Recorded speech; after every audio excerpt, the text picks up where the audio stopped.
Salut, fille de Zeus, donnez-moi votre chant qui ravit, célébrez la race sacrée des immortels qui vivent toujours, et qui sont nés de Gaïa et d'Ouranos étoilé, et de la ténébreuse Nyx, et de la mer Pontos. Dites comment sont nés les dieux et Gaïa, et les fleuves et l'immense Pontos qui bout furieux, et les astres resplendissants, et au-dessus le large Ouranos, et les dieux source des biens qui naquirent d'eux. Et comment, s'étant partagés les honneurs et les richesses dès l'origine, ils s'emparèrent de l'Olympos aux nombreux sommets. Dites-moi ces choses, muses aux demeures olympiennes, et quelles furent au commencement les premières d'entre elles. Avant toute chose fut Chaos, et puis Gaïa au large sein, siège toujours solide de tous les immortels qui habitent les sommets du neigeux Olympos, et le Tartaros sombre dans les profondeurs de la terre spacieuse. Et puis Éros, le plus beau d'entre les dieux immortels, qui rompt les forces, et qui de tous les dieux et de tous les hommes dompte l'intelligence et la sagesse dans leur poitrine. Et de Chaos naquirent Érébos et la noire Nyx. Et de Nyx, Éther et Émérée naquirent, car elle les conçut, s'étant unie d'amour à Érébos. Et d'abord, Gaïa enfanta son égal en grandeur, l'Ouranos étoilé, afin qu'il la couvrît tout entière, et qu'il fût une demeure sûre pour les dieux heureux. Et puis, elle enfante les hautes montagnes, fraîche retraite des divines nymphes qui habitent les montagnes coupées de gorges, et puis la mer stérile qui bout furieuse, Pontos. Mais pour cela ne s'étant point unie d'amour. Et puis, unie à Ouranos, elle enfante Océanos au tourbillon profond, et Koios, et Créios, et Hyperion, et Iapétos, et Théia, et Rhéia, et Thémis, et Mémosiné, et Phoïbé couronnée d'or, et l'aimable Thétis. Et le dernier qu'elle enfante fut le subtil Cronos, le plus terrible de ses enfants, qui prit en haine son père vigoureux.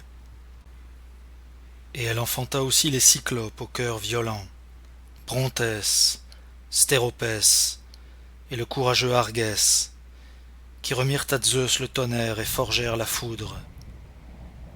Et en tout ils étaient semblables aux autres dieux, mais ils avaient un œil unique au milieu du front, et ils étaient nommés cyclopes, parce que sur leur front s'ouvrait un œil unique et circulaire, et la vigueur, la force et la puissance éclataient dans leurs travaux.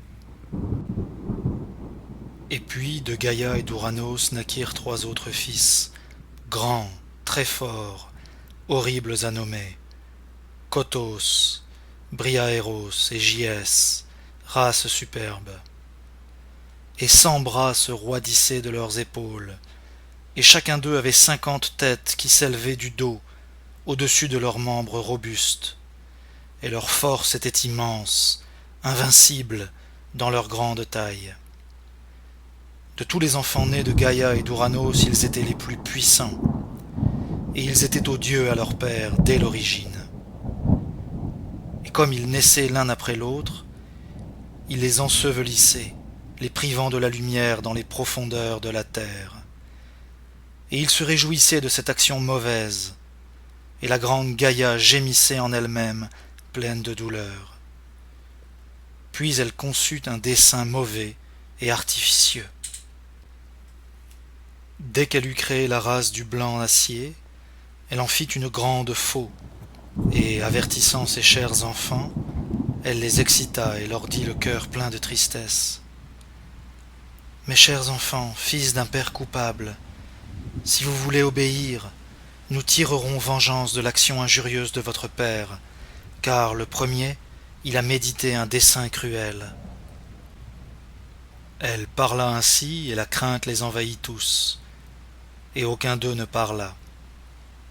Enfin, ayant repris courage, le grand et subtil Cronos répondit ainsi à sa mère vénérable. « Mère, certes, je le promets, j'accomplirai cette vengeance. En effet, je n'ai plus de respect pour notre père, car le premier, il a médité un dessein cruel. Il parla ainsi, et la grande Gaïa se réjouit dans son cœur. Et elle le cacha dans une embuscade, et elle lui mit en main la faux aux dents tranchantes, et elle lui confia tout son dessein. Et le grand Ouranos vint, amenant la nuit, et sur Gaïa plein d'un désir d'amour, il s'étendit tout entier de toutes parts. Et hors de l'embuscade, son fils le saisit de la main gauche et de la droite. Il saisit la faux horrible, immense, aux dents tranchantes. Et les parties génitales de son père, il les coupa rapidement, et il les rejeta derrière lui, et elles ne s'échappèrent point en vain de sa main. Toutes les gouttes qui en coulèrent, sanglantes, Gaïa les recueillit. Et les années étant révolues, elle enfanta les robustes Érini et les grands géants aux armes éclatantes, tenant en main de longues lances, et les nymphes que sur la terre immense on nomme Méliades. Et les parties qu'il avait coupées, Cronos les mutila avec l'acier, et il les jeta de la terre ferme dans la mer aux flots agités. Elles flottèrent longtemps sur la mer, et une blanche écume jaillit du débris immortel, et une jeune fille en sortit. Et d'abord vers la divine Cythère, celle-ci fut portée, et de là, dans Chypre entourée des flots. Elle aborda la belle et vénérable déesse, et l'herbe croissait sous ses pieds charmants, et elle fut nommée Aphrodite, la déesse aux belles bandelettes, née de l'écume, et cythérienne par les dieux et par les hommes. Aphrodite parce que de l'écume elle avait été nourrie, et cythérienne parce qu'elle aborda Cythère, et Cyprigénie parce qu'elle arriva dans Chypre entourée des flots, et Philomédée parce qu'elle était sortie des parties génitales.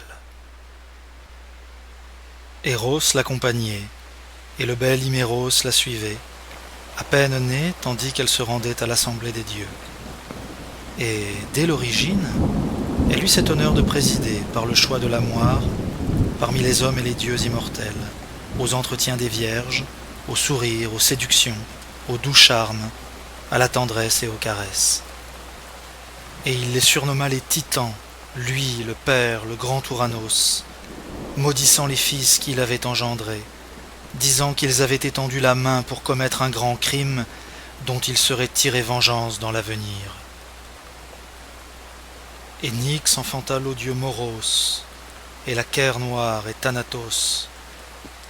Elle enfanta aussi Hypnos et la foule des songes. Et la divine et sombre Nyx ne s'était unie pour cela à aucun dieu. Et puis elle enfanta Momos et Oïsis, pleins de douleur, et les Hespérides à qui, par-delà l'illustre Océanos, les pommes d'or sont confiées, et les arbres qui les portent. Et elle enfanta les moires et les Caires inhumaines, Cloto, Lachésis et Atropos, qui aux hommes mortels naissants dispensent les biens et les maux. Et des hommes et des dieux poursuivent leurs crimes, et ne renoncent jamais à leur colère inexorable, qu'après avoir tiré du coupable une vengeance terrible. Et puis elle enfanta Némésis, ce fléau des hommes mortels, la funeste Nyx. Puis Apathée et Philotès, et la Caplande Géras et l'opiniâtre Éris. Et puis l'odieux Éris enfanta le dur Ponos, et Léthé et Loïmos, et Algos par qui l'on pleure, et Isminé et Phonos, et les batailles et le carnage des guerriers, et les parjures et les paroles mensongères, et les contestations et le mépris des lois, et Athée qui sont inséparables, et Orcos, terrible aux hommes terrestres, et qui frappe si l'un d'eux tente de se parjurer. Et Pontos engendra Néréus, véridique et ennemi du mensonge, le plus âgé de ses fils. On le nomme le vieillard, parce qu'il est doux et véridique, et qu'il n'oublie point la justice, et que ses décisions sont équitables et sages. Et puis, Pontos engendra le grand Thomas, et le robuste Phorcys, et Céto aux belles joues, après s'être uni à Gaïa, et Eurybia, qui, dans sa poitrine, avait un cœur d'acier.